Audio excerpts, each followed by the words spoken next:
Character fam, welcome back. We are on our way to Drew's.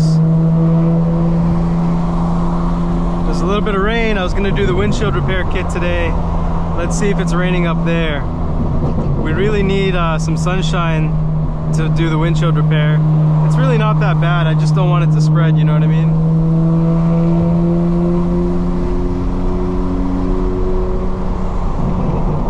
Of course, we can get some spirited driving in.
when we started under the tunnel where the Buckhead exit was, you guys saw that big Chevy or GMC SUV almost clip me, and you just gotta react. I just sped right through it. That's the real white line certified, guys.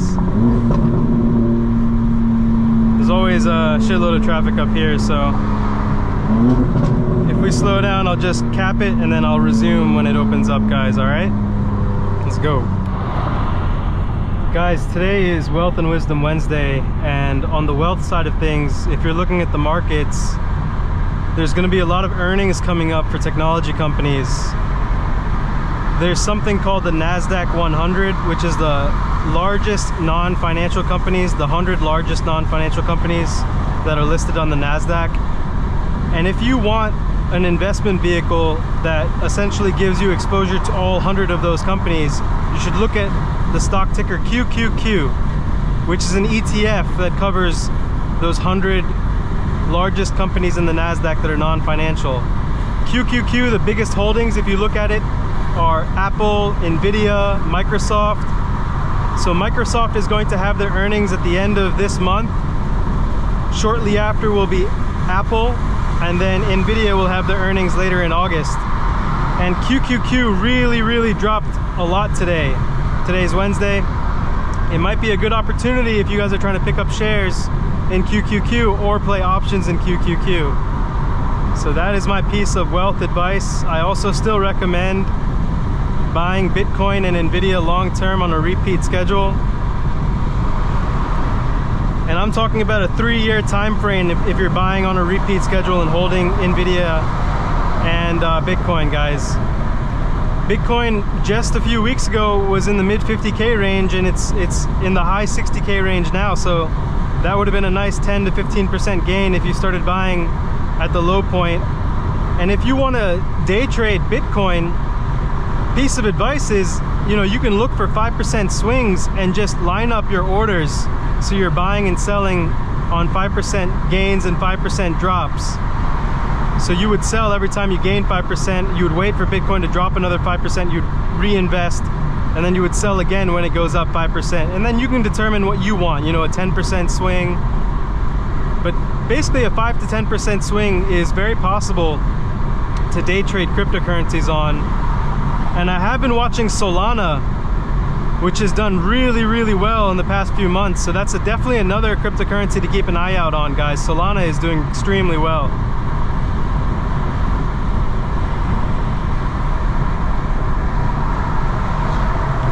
Turn the valves back on, put it in all-wheel drive mode.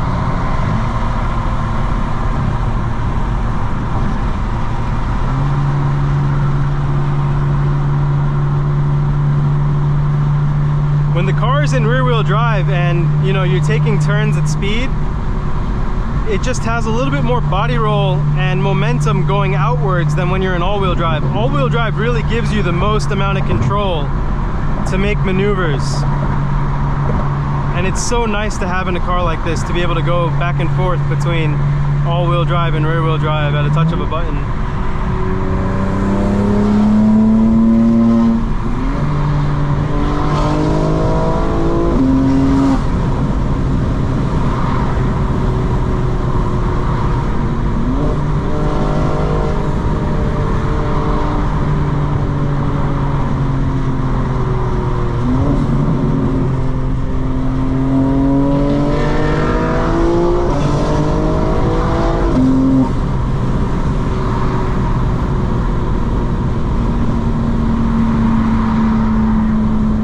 Little Mustang tried its best, guys, but that wing was probably slowing it down.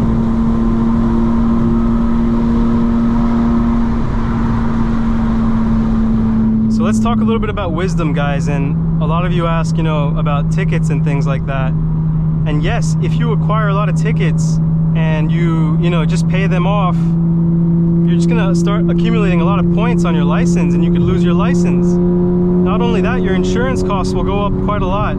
And guys, it's expensive to insure an M3 or an M4. Some of you are really young and you might be able to afford the car payment, but trust me, even if you already have a clean driving record, if you're 19 to 24 and you're trying to buy an M3 or M4, you're gonna spend you know, close to like 600, possibly even more a month just on insurance. And that's because of how many of these cars have been totaled recently. So really consider what you're getting into when you're trying to buy a car like this, not from just the purchase price of the car, but how much your insurance is going to be, because it is going to cost a lot of money, guys, and you need to keep that in mind. But if you do get tickets, what I recommend doing is go to the local, you know, courthouse where the ticket is located, like the local the local town court, local county court. And instead of pleading guilty, what you need to do is you need to ask to talk to the prosecutor at the local town court and then move the ticket to state court. What that does is it'll give you like a 1 to 2 year time frame to get ready for your state court, you know, case. And in that time frame, you could take a defensive driving class. Those are usually under $100, and you'll probably get a 15% reduction in your insurance premium just for taking the defensive driving class. And nothing will be reported to your insurance unless you admit guilt, guys. In Georgia, you can also get hit with a super speeder, which is like an annual additional tax you have to pay if you're doing a certain speed above the speed limit.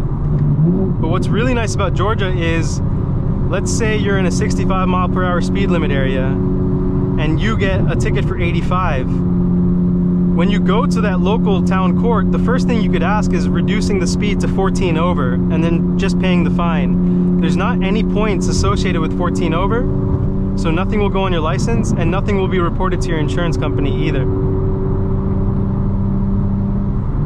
Now, if you want to contest it and try to get it dismissed altogether, that's when I would say bring it to state court, ask the prosecutor to move your case to state court, and then you can take a defensive driving class in the time being. You don't need a lawyer for any of this. You can do all of this yourself.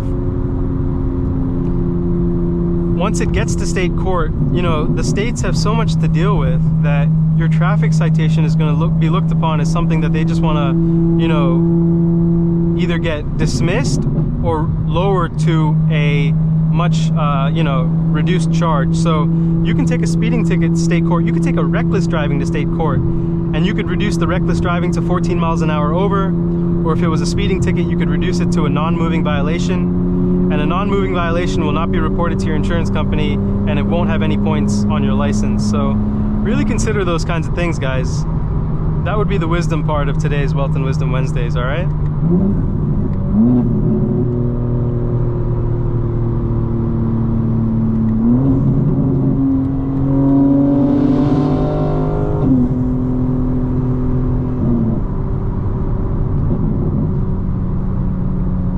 Like we got a ton of traffic up ahead, guys, so I'll cap it here. I'll turn it back on when it clears up. So guys, when we get to Drew's place, there's a special surprise inside. My friend Charlie, he ordered a 992 GT3 manual with carbon bucket seats, and he got it delivered, I think, just yesterday. And the first thing he did is he got it dropped off to Drew's for full PPF. So we're gonna get a chance to look at the car. It is a beautiful, beautiful car, so congrats, Charlie. I don't think you can order the 992.1 GT3s anymore, so he got one of the last ones. And man, he is a true car collector now. He's not even 30. A few years ago, I'm talking about 2017, he had an M5, then an RS7, a C63. He had a 991.2 GT3 with the PDK. It was beautiful. Also had carbon bucket seats. Twin turbo R8 built by CCO Performance. Unbelievable car. I think he still has that. He's had a few trucks like the Raptor, a Jeep. Now he has the big body Lexus GX, I think. And man, what a guy. Really awesome person, and I'm so happy for him, and it's really motivational for me to see another young guy out here doing super well, enjoying cars. And I'm sure he's gonna put a lot of amazing miles on that car and truly, you know, enjoy it for what it should be. I think we missed our exit there. That's all right. We'll come back around.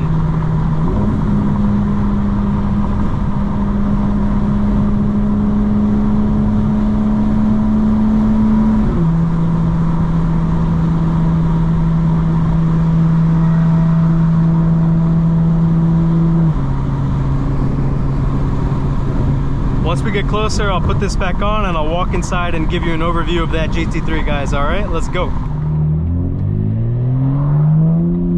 All right, guys, we are coming up on Drew's place. And I'm gonna do a continuous shot where we pull in and we'll go say hi to Drew and see what this GT3 is about.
Taking it easy over here. I'm excited to see this GT3, guys. Oh, it's outside getting washed. There's Drew's Z06 and there it is. Man, that thing looks beautiful. Oh, wow.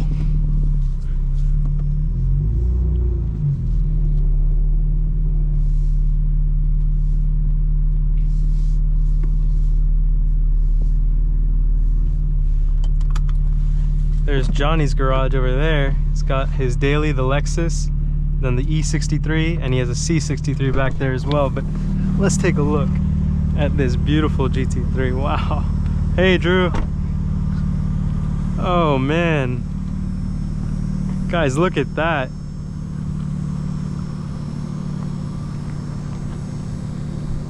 Do you know what the silver is called? GT Silver. GT Silver for a GT3. Classic. Yeah, you really can't go wrong with silver. This is just a very classy spec. I think there's some red stitching on the inside. Carbon bucket seats, guys. Look at this thing, it's beautiful. And guys, like I said, carbon ceramics, black carbon ceramic brakes. You can't order the 992 GT3 anymore. The .1s are done. So Charlie probably got one of the last ones that came to the States.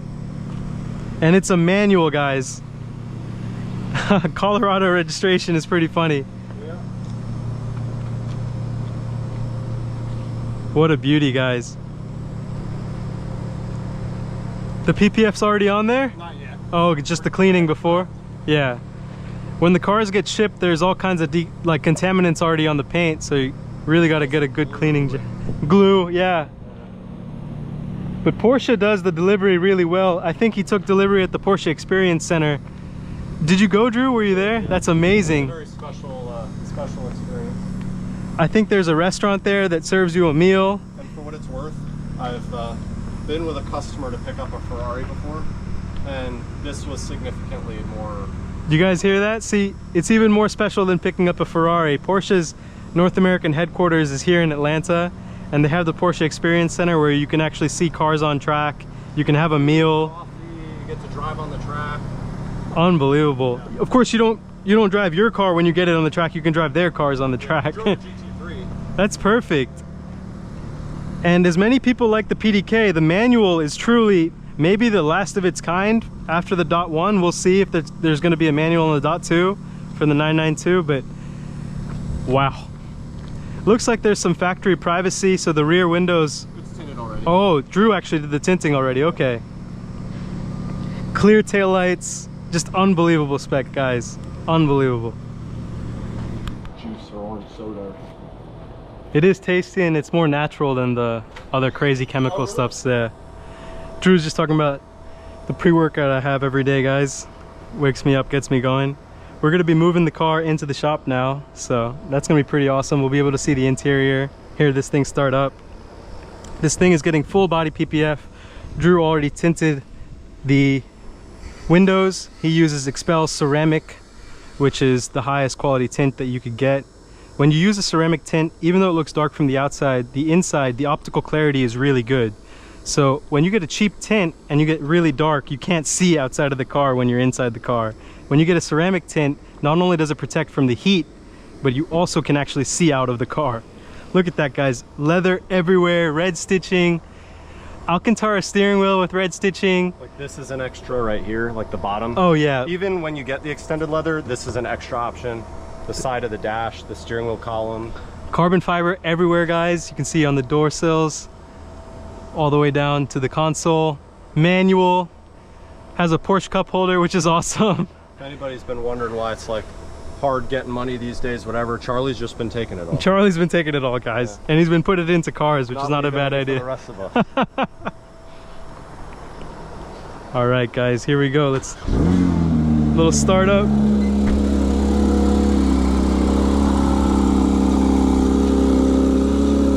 It does have a backup camera.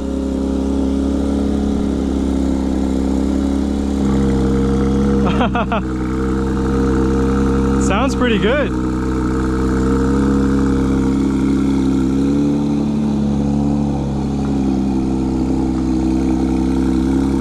Those clear taillights look sick.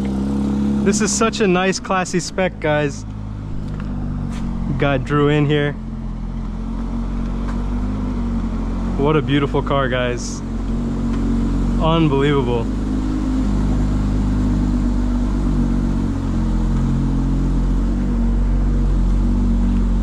What a car.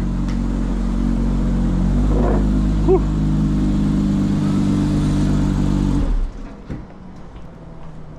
And that LED taillight goes across the whole back of the bumper. It looks amazing.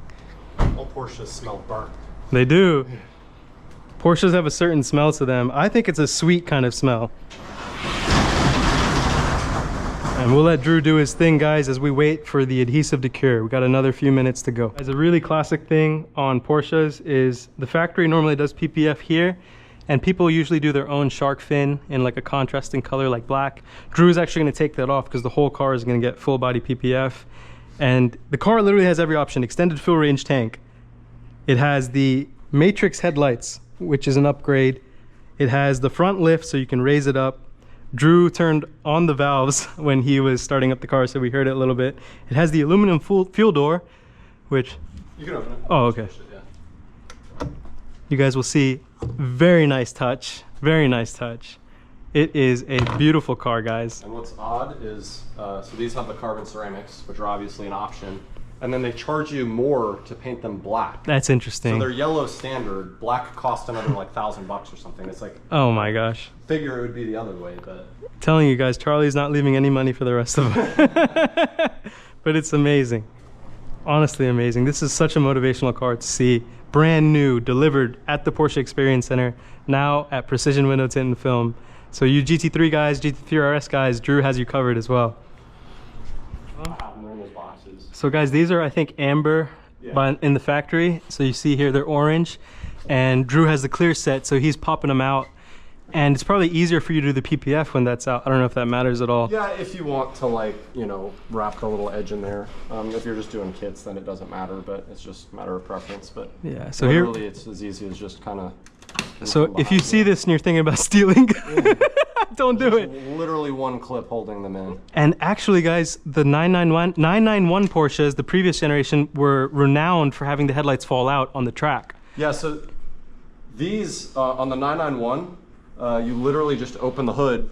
There's a little tool that you push through the side, quarter turn, that whole headlight comes out. It's insane. They don't do that anymore. No, they don't do that anymore. I had a friend with a satin black GT3 RS, and they went to AMP, and every time they went to AMP, the headlight fell out. And eventually they just started taping the headlight on to prevent it from falling out. So maybe it was a faulty clip, but these are not cheap to replace, guys. Yeah. And you might have a waiting time on the newer cars to get a part like that. But these are beautiful, beautiful headlights. Don't go stealing side markers. Yeah, don't go stealing side markers. Now that Drew has shown you his ways. We have the new side markers here, actually. Let's see what they look like. They should be the exact same thing. I wonder if it's an OEM. It's an OEM Porsche part. So in Europe, they don't have the amber turn signals, which makes their cars look so much cleaner. Oh wow, yeah, that goes with the rest because the car has the clear taillights.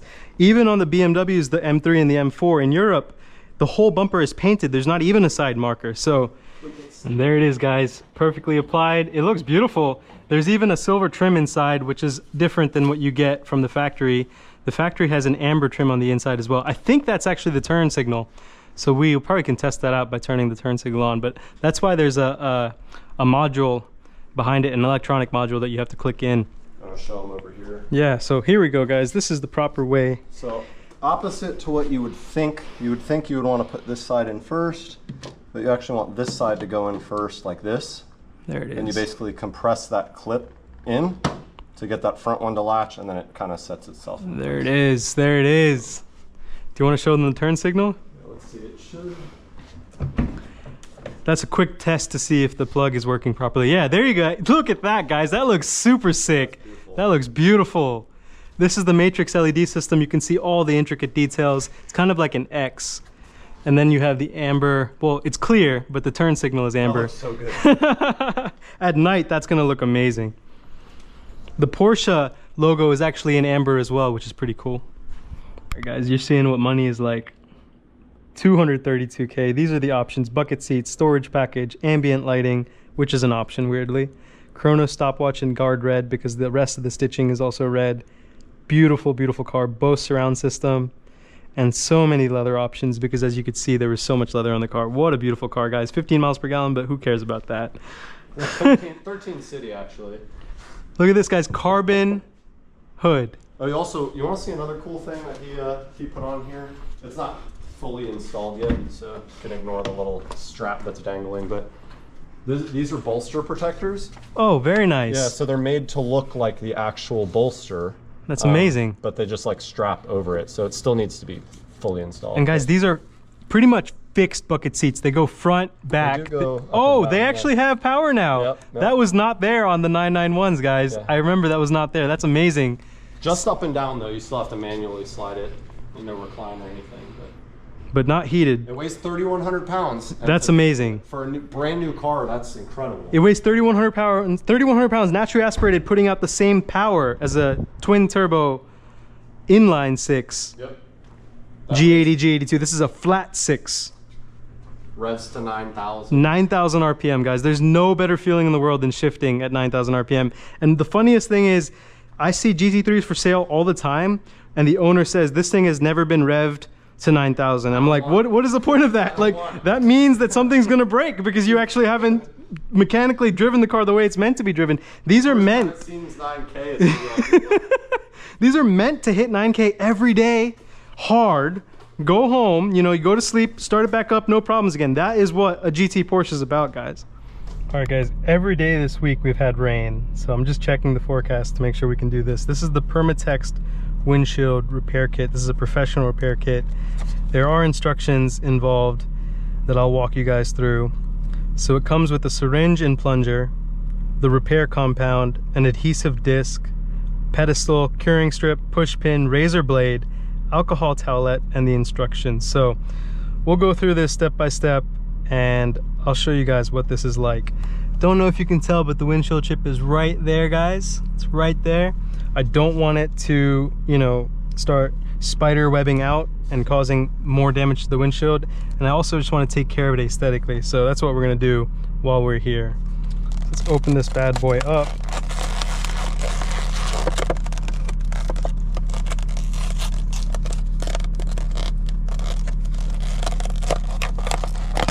That was actually really easy to open. So here's the plunger, the prep pad, the adhesive. The razor blade is actually what you kind of work away the adhesive after you put everything on and let it cure. So here we go. Here are the instructions, guys. All right, clean loose pieces of glass from the damaged area with the push pin. Thankfully, we don't have much of that.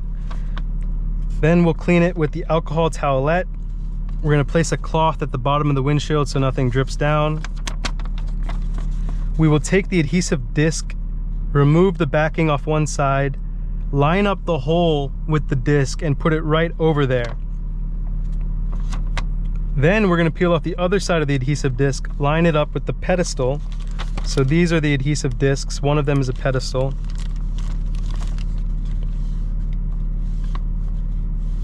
We have to make sure that there's no air bubbles when we do this.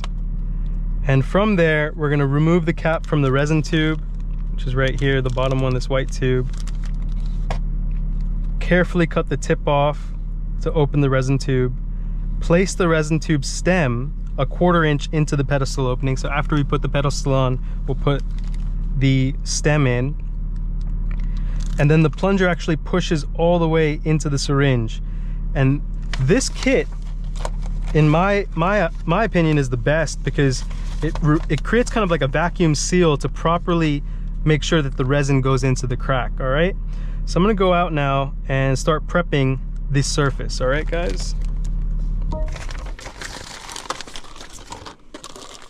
All right, so it's down. I'm gonna use the alcohol prep pad. I'm gonna use this.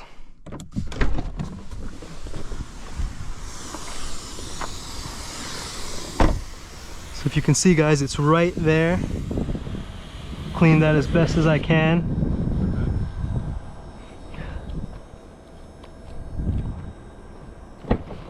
Let's put this back. The car will use that later.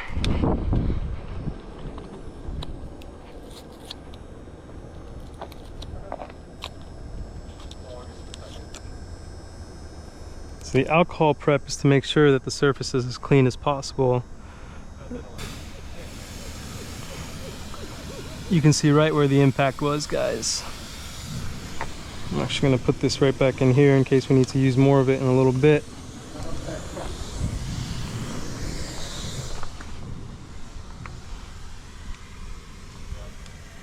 All right. I'm going to take a few seconds to read the instructions again and I'll turn this back on. All right, guys? All right, guys. So this is letter C here, which is the adhesive disc. We're going to peel off one side of the adhesive.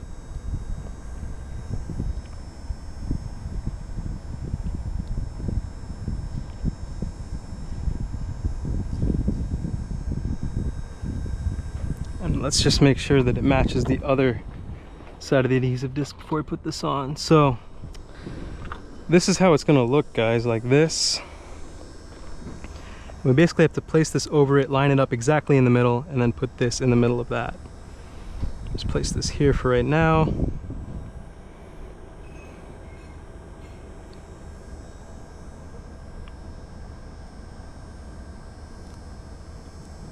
I am going to use this side of the adhesive disc.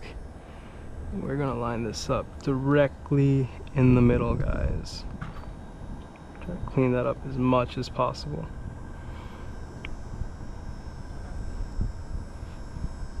Gotta press it firmly.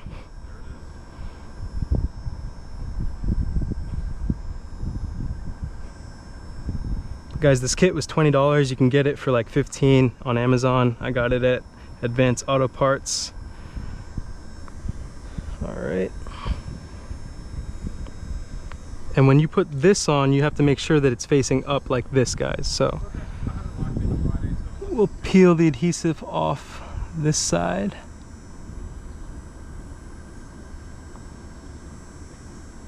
If I can get it.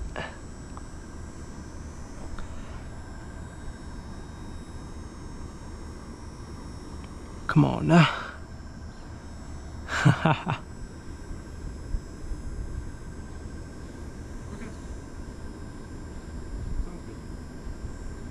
You might want to have a part of the adhesive already loose when you put it down, guys, so it's easy to take off.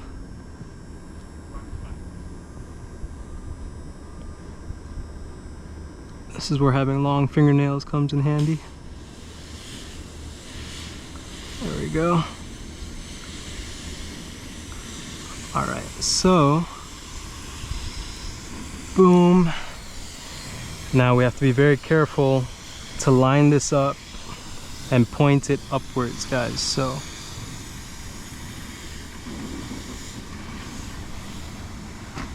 line that up.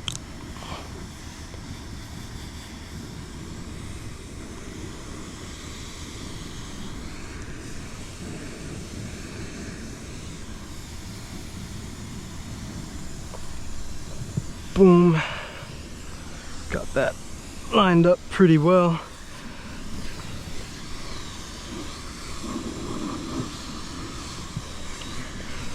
Now we have to remove the cap from the resin tube. Make sure this is properly on there.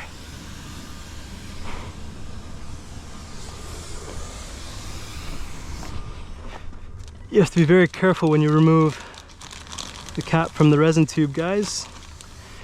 Don't want that spewing everywhere. Also have to be careful not to cut yourself on the razor blade. I'm going to use the razor blade now actually to line this up.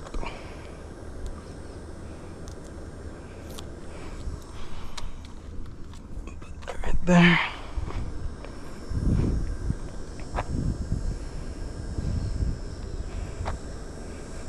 I'm just going to cut this on the ground away from anything.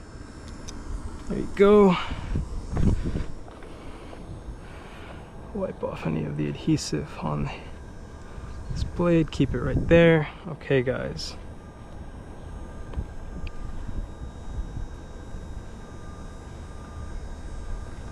Alright guys, so we're going to place this into the tip. 1/4 inch from the opening, squeeze the resin in. Squeeze it slowly so it doesn't overload.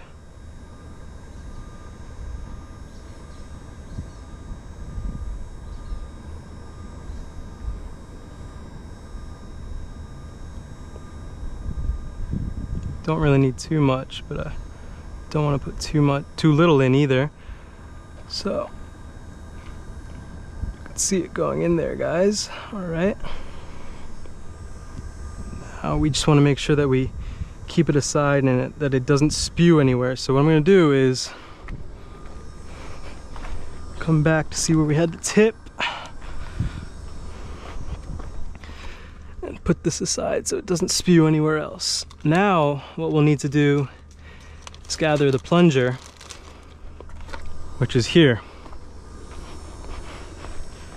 Right guys, so looking at this, we have come down to step G, which is the plunger here. Hold the syringer with one hand and gently pull upward. Okay? Let's see.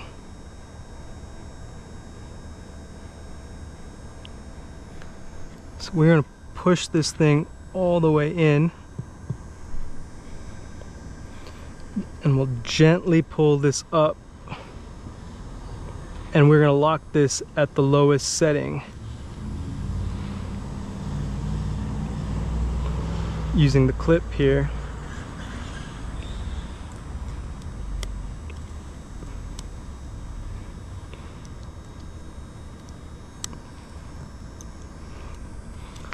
This clip is a little bit finicky.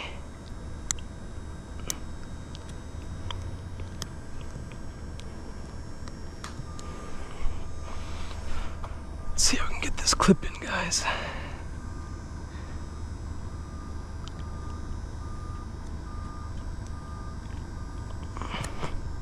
Oh. Let's try that one more time, guys.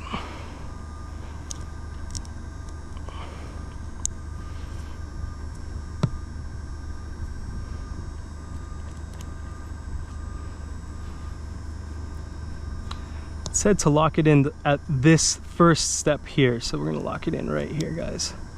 There you go.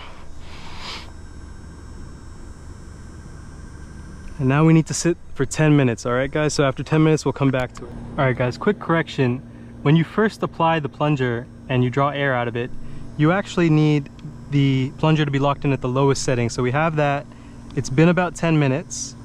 Now we're going to temporarily remove the syringe from the pedestal, and this will allow air into the syringe. While the plunger is still locked in the lowest setting, we're going to carefully replace the syringe by twisting the top of the syringe into the pedestal, and we'll hold the syringe in one hand and gently push plunger down with the other hand. And we're going to lock in the plunger at the uppermost indent setting by turning the plunger into the clip, and we're going to let it sit for 20 minutes. So remove the clip, let it go down,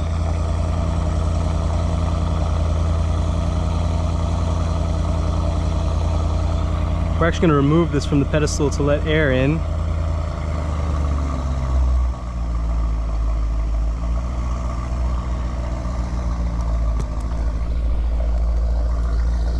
Oh boy. Make sure I can get the clip.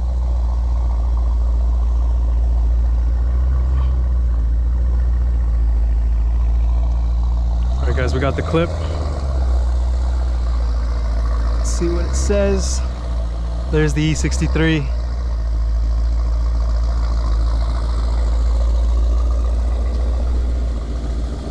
We're gonna twist it back in there to the lowest setting.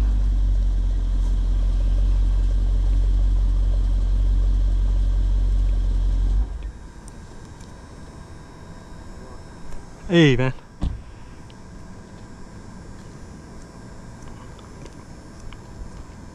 There we go. That is the lowest setting. And we actually have to let it sit now for 20 minutes. All right guys, after 20 minutes, we'll turn this back on. All right guys, so we are almost done.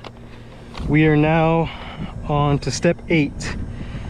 So we need to remove the syringe and then slowly remove the pedestal and the adhesive from the glass. So when we do this, this is actually why it's really important to have the microfiber cloth, so that we don't have a lot of spillage underneath the car into the engine bay. So just get everything ready that we need.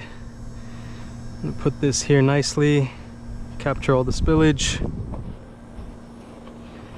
Get all the trash back in here. Keep my razor blade right here. So we're gonna take this out, boom.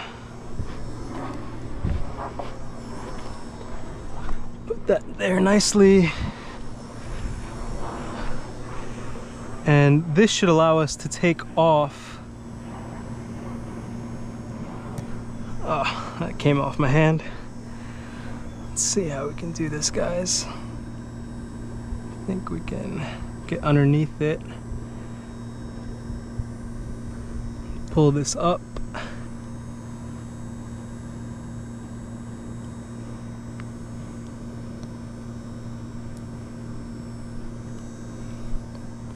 Try not to cut myself. There we go. That's one part.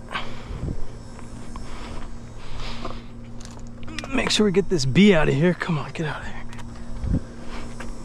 Close this up so no more bees get in there. Let's see, guys.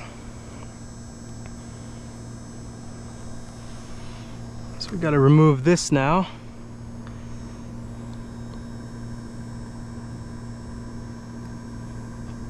Carefully, not trying to hit the glass with it.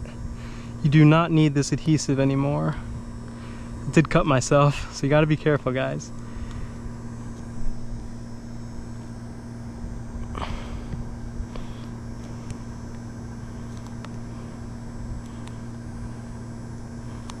There you can see the adhesive coming out.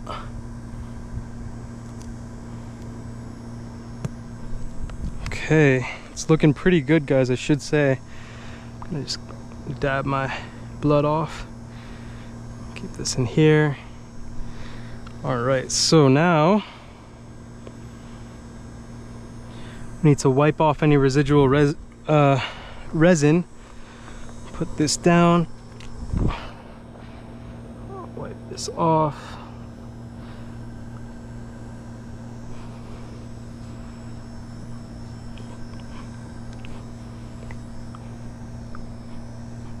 It's looking pretty well filled.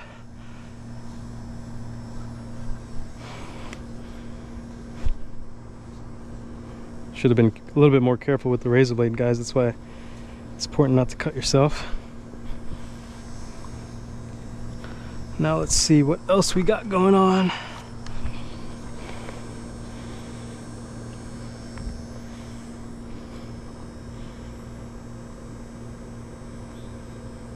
Okay.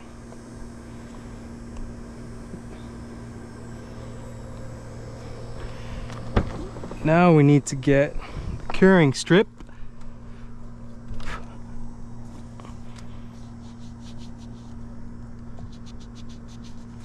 Make sure I don't damage my car by hitting it with the razor.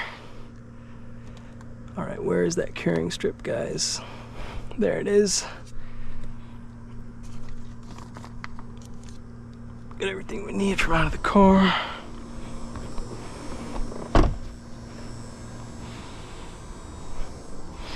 Put this down, be careful with that. All right, so remove any air bubbles, slowly smooth over the curing step. Okay, remove cap from resin tube while holding resin tube in one hand and curing strip in the other hand. Carefully squeeze a bead of any remaining resin into the hole of the damaged area. So we just need to put a little bit more resin into that area.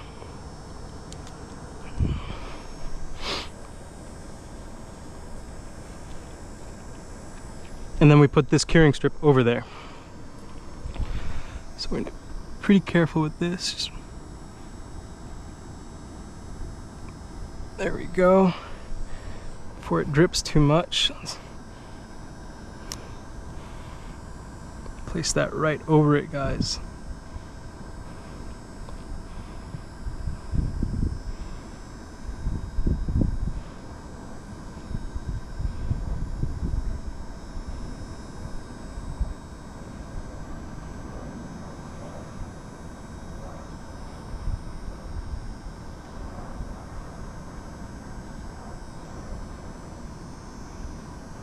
Make sure there's no air bubbles, so we'll push everything out.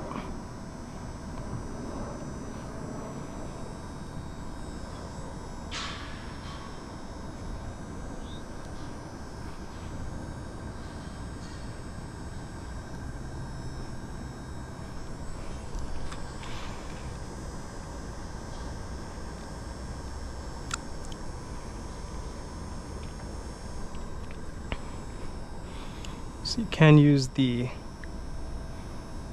razor blade to make sure there's no air bubbles, but I don't think I'll be able to get all the air bubbles out, so I'll just hold this in as best as possible.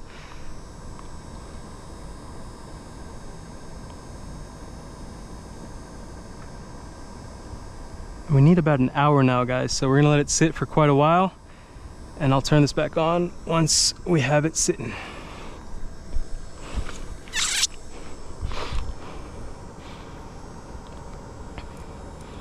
Going to use the razor blade one more time and just try to get out any of these air bubbles.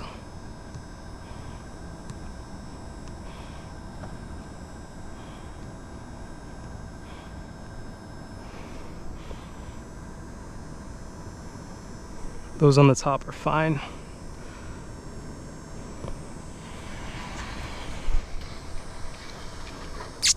Alright guys, now we just gotta let it sit. Bring these things inside, get cleaned up a little bit. All right guys, so we are on to the final step, which is we need to now remove this adhesive strip. And when we do that, it's probably gonna run a little bit. So I'm gonna put this down, make sure we catch all of the running, and then we're gonna use the alcohol pad also to fully clean it. Can feel the rain coming down too, so it's a good thing that we got this all done. Let's see if I can get this adhesive strip off, guys.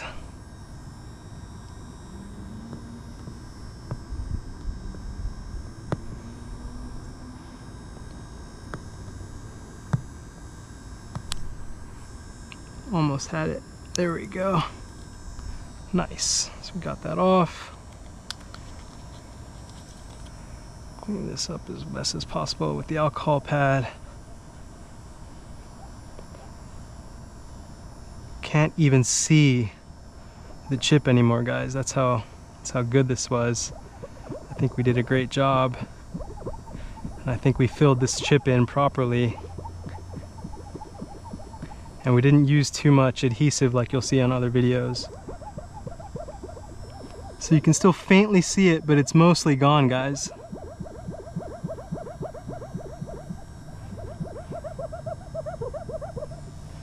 That's pretty amazing, to be honest. Put this all away so we don't get cut.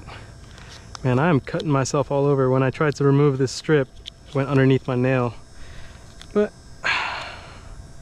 such is the life of a do-it-yourselfer, right guys? So I'll try to get all this adhesive off.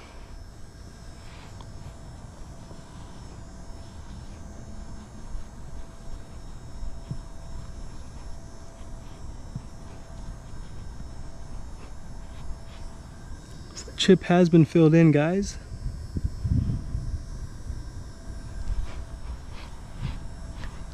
And there you have it. We did it, guys. Do-it-yourself repair.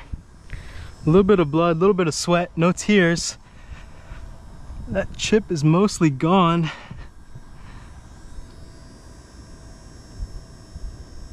And the adhesive is pretty much covered. I'm going to see if we can come down a little bit with the razor blade to see if there's anything we can take off the top.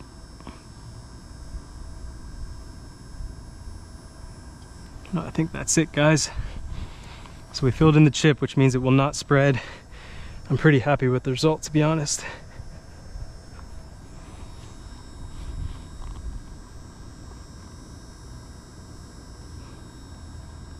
There's a piece of adhesive we can take off.